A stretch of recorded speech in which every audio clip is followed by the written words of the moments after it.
Meu amigo pensante, meu nome é Rafael, este canal é Filosofia e Cafeína, e se hoje você quer descobrir desde o movimento dos astros até a descoberta das vacinas, fica neste vídeo que a gente vai falar sobre ciência.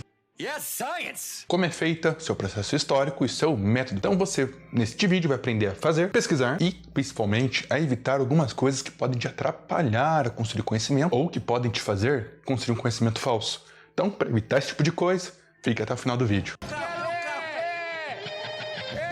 Pois bem, então o que é essa tal de ciência? Ciência é uma forma de conhecimento, na verdade é uma investigação, por isso que tem métodos e princípios. Com o longo do tempo, esses métodos vão mudando para termos algo melhor, para termos mais certos ou menos errados. Nós vamos ver todo esse processo histórico e até um pouquinho dialético durante este vídeo. Mas o principal que eu quero dizer é que não existem conceitos estanques, conceitos que não mudam, justamente por isso, é uma investigação. Você precisa ter um bom método de investigação, uma boa forma de coletar pistas, para que você chegue a um resultado. Por isso que, sim, é para se questionar a ciência o tempo todo, porque senão a gente teria somente as primeiras descobertas. Então você tem que sempre estar se questionando para ter o conhecimento melhor, questionando o método, os princípios, para que a sua investigação seja cada vez mais aprimorada. Questione tudo e vamos aprender como se faz isso. Epistemologia. Como eu disse, aqui a gente não vai tratar com nenhum tipo de dogma, ou com nenhum tipo de pré-verdade. Senão nós não chegamos a um novo resultado na investigação. Se a gente já tivesse o diagnóstico, para que investigar e construir novos conhecimentos que depois podem ser feitos de técnica. Aliás, tecnologia é a mesma coisa que técnica. Então, quando você descobre algo que você pode utilizar, uma técnica,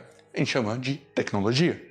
Que também mudam conforme o tempo. As tecnologias sempre vão avançando, porque o método vai avançando, a investigação vai avançando. Sempre vamos descobrindo novas pistas que nos levar a concluir mais coisas nessa investigação, chamada de ciência. Dois conceitos que eu quero colocar nessa investigação é a investigação desinteressada e a investigação aplicada. Vamos mudar agora. Ciência desinteressada e ciência aplicada. Ciências desinteressadas é a ciência que você começa a observar um fenômeno, fazer hipóteses e você não sabe muito para onde ter que ir. Você vai deixando os resultados da pesquisa te guiarem. As pistas que você vai descobrindo que vão guiar as suas próximas hipóteses. Já a aplicada, quando você tem um paradigma, a gente vai ver o que significa, ou uma questão, uma crise, você precisa desenvolver uma técnica. Quando você tem uma necessidade, estamos passando ainda por um processo pandêmico.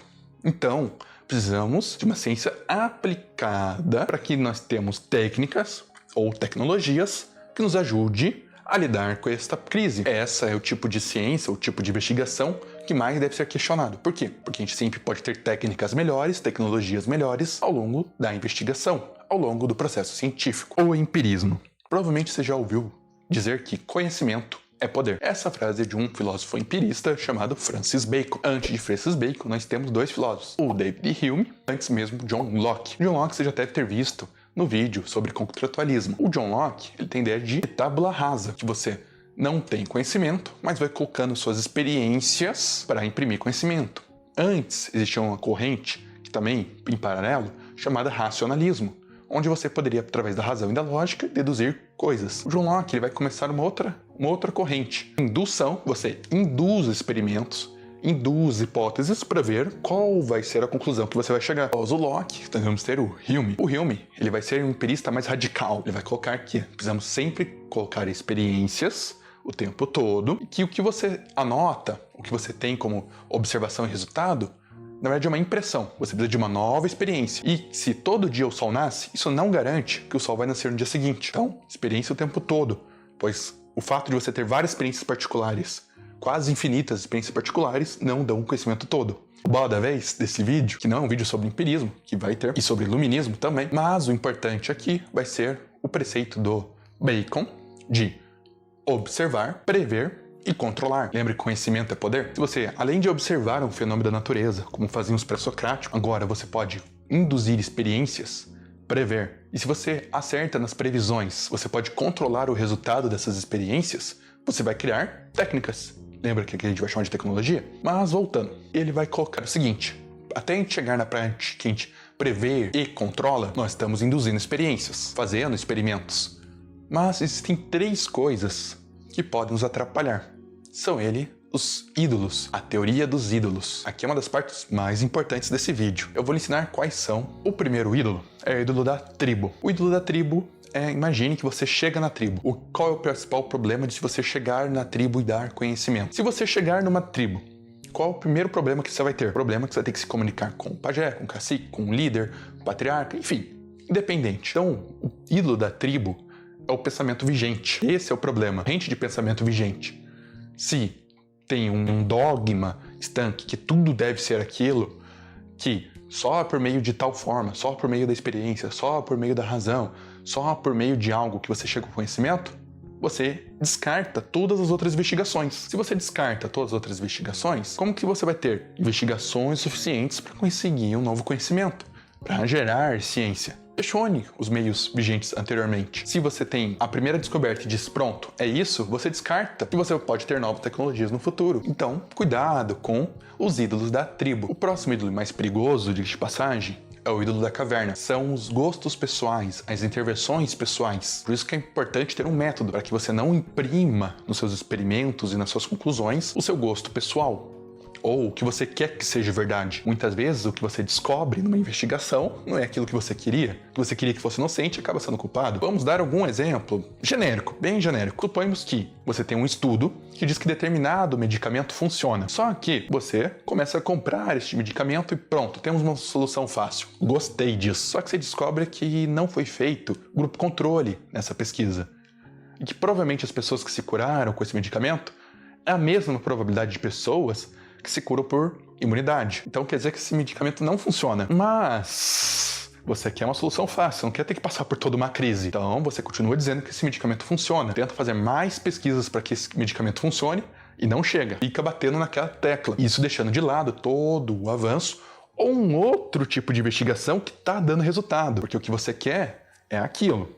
Se você descobre que determinado comportamento pode ser danoso, e você o pratica, ou você é a favor dele, ou contra, tanto faz. Você vai divulgar ou não, porque é do seu interesse ou contra o seu interesse. Então, deixar os interesses pessoais de lado. A investigação é importante, e não o resultado que você quer que ela tenha. Então, se você tem resultados melhores acontecendo, não os descarte, porque eles não são aquilo que você quer. Pode custar muito processo, pode até custar vidas esse mito. Esse ídolo. O próximo ídolo é o ídolo do foro. O ídolo do foro é o último, mas não é o pior. Seguinte, por que nós temos uma linguagem científica? Se corrigir demais ou usar sempre a norma culta de uma determinada língua é um preconceito linguístico. Porque a comunidade científica tem que ter uma língua própria para que eles possam se conversar. Se eu falar aqui neste vídeo que eu estou estudando uma surucucu, alguém que conhece este animal por pico de jaca não vai saber do que se trata. Alguém que conhece animal por jararaca de fogo, que não é nem uma jararaca e nem é de fogo, também não vai saber do que eu estou estudando. Então, temos uma linguagem comum, uma unidade de medida, um sistema uniforme que todos os países, menos os Estados Unidos, foda-se, usam para divulgar seus estudos. Assim, se eu digo que a velocidade é tanto, eu coloco ela numa mesma medida que outra pessoa que vai trabalhar com essa velocidade vai poder trabalhar em seguida, sem que ocorra um erro no processo de comunicação. Para que, vamos colocar aqui que em vez de a ciência mudar de laboratório, ela muda de departamento, a investigação. Não se perca alguma coisa na investigação, porque outra pessoa está investigando também. Então é uma linguagem para que todos aqueles que estão investigando possam ter resultados bons. Não se perca coisas na hora de traduzir, na hora de mudar. Por isso que a maioria dos nomes científicos é em latim, para que todos os países tenham um padrão. As unidades de medidas, o sistema universal de medidas. Espero que você tenha entendido a relação dos três ídolos e quando for construir o conhecimento, fazer uma investigação, ciência, que é como a gente está chamando aqui, não caia nesse problema e possa entregar uma investigação boa para os próximos que também vão investigar este assunto. O método. Se você ficou até aqui, parabéns, agora vem uma recompensa. Vamos falar então como que faz o processo científico. O método científico, do movimento dos astros até a criação das vacinas. A primeira coisa que você vai fazer é dar um like no vídeo, se inscrever. Estou trazendo conhecimento, né? Então é a primeira coisa que você faz. A segunda coisa que você vai fazer é observação. Vai observar o fenômeno, vai observar a sua investigação ou a primeira pista que lhe aparecer e vai depois criar objeções ou questionamentos. Você vai perguntar, tá, por que isso é assim? Você vai começar a fazer investigações. Por que pessoas que pegam rubéola de vaca não pegam a variante humana, que é muito mais perigosa? Por quê? Então você vai levantar informações e vai começar essa investigação. Aqui ainda estamos no método dedutivo e vai levantar hipóteses. Deve ser porque é tal coisa. Provavelmente é porque quem pega uma doença não pega de novo. Ou um objeto sempre cai, porque algo puxa ele para cair. Então você vai fazer os experimentos. Vai jogar objetos de distâncias diferentes para medir sua velocidade, vai ver se objetos de formatos diferentes caem da mesma forma, vai testar isso a vácuo, no ar livre, movimentos similares vão obedecer às mesmas regras que você está observando, vai testar com mais pessoas se elas vão contrair ou não a doença, então você vai fazer testes, você vai isolar e testar. Aqui é importante ter também um grupo controle, então você não vai fazer nada para ver se você está interferindo na investigação ou se você está fazendo um experimento da maneira certa, porque o sujeito também interfere no conhecimento. O investigador interfere na investigação. Depois de anotar os seus experimentos, você vai ver se os resultados conferem com as suas hipóteses ou não. Se eles conferem com essas hipóteses, você vai criar uma teoria do funcionamento. Se os seus experimentos não conferem com essas hipóteses, você vai criar novas hipóteses e assim em diante. Eu criei uma teoria, então agora acabou. Cheguei à verdade absoluta. Ciência cumpriu seu papel. A ciência não prova nada. O quê? Não acredito. Ela desprova as coisas. Verifica a falsibilidade. Como assim? Lembra que é uma investigação? Então você vai investigar se você está certo. Você nunca vai chegar a uma verdade, mas você vai sempre chegar a estar menos errado. Por isso que eu falei. Estar mais certo, na verdade, é estar menos errado. Um filósofo aqui importante vai ser o Karl Popper. Ele diz que você estudar vários cisnes não diz que todos os cisnes são brancos. Basta ver um cisne preto para dizer que não existem cisnes brancos. Então, basta que um experimento, uma vez, tenha um resultado diferente e gere uma outra hipótese, e a sua teoria cai. Então, mesmo depois que você criar uma teoria, você precisa estar sempre criando hipóteses para ver se sua teoria resiste. Ele vai chamar isso de falsibilidade. Você vai falsear a sua teoria. E para ver se sua teoria realmente é válida, você vai ver como que é falseável sua teoria. Se você jogar um objeto, em vez de ele cair e ser repelido, quer dizer que não existe uma força que só puxa, existe uma força mais complexa. Minha teoria, será que ela está certa? O que eu preciso para que ela esteja errada? Preciso encontrar espécimes que não tenham nada a ver com as outras. Se eu encontrar, quer dizer que essa teoria, que diz que todos os seres têm descendentes em comum, está errada. Se eu não encontrar, quer dizer que ela está certa. Até hoje não se encontrou. Então a teoria da evolução ainda não foi falsibilizada. Então não confunda teoria com hipótese. Hipótese é o primeiro passo. Então, aquele argumento, mas isso é só uma teoria? Eu não preciso acreditar, pois é só uma teoria? Você não precisa acreditar, pois é só uma teoria. Vamos deixar essa frase mais certa. Eu não preciso parar de questionar, pois a teoria pode ser falsibilizada. Você pode não acreditar em hipóteses. A teoria, para você acreditar ou desacreditar elas, tem que falsibilizar. Descobrir o que torna ela falsa. Então você tem que estar sempre questionando, sempre falsibilizando a teoria, para você ter sempre uma teoria melhor. A teoria de que os planetas giram em torno do Sol foi falsibilizada ao ver que o Sol é um elemento de uma galáxia que também está em movimento. Um outro filósofo que ainda vai contribuir mais ainda é Thomas Kuhn. Ele vai dizer que precisamos de uma comunidade científica para estar sempre falsibilizando uma teoria do outro. Assim, nós temos uma investigação com muito mais investigadores, uma comunidade de investigadores, e o principal, uma comunidade que está sempre falsibilizando. Por isso que eu vou dizer de novo, se inscreva, faça parte dessa comunidade onde eu vou trazer conhecimentos novos para você.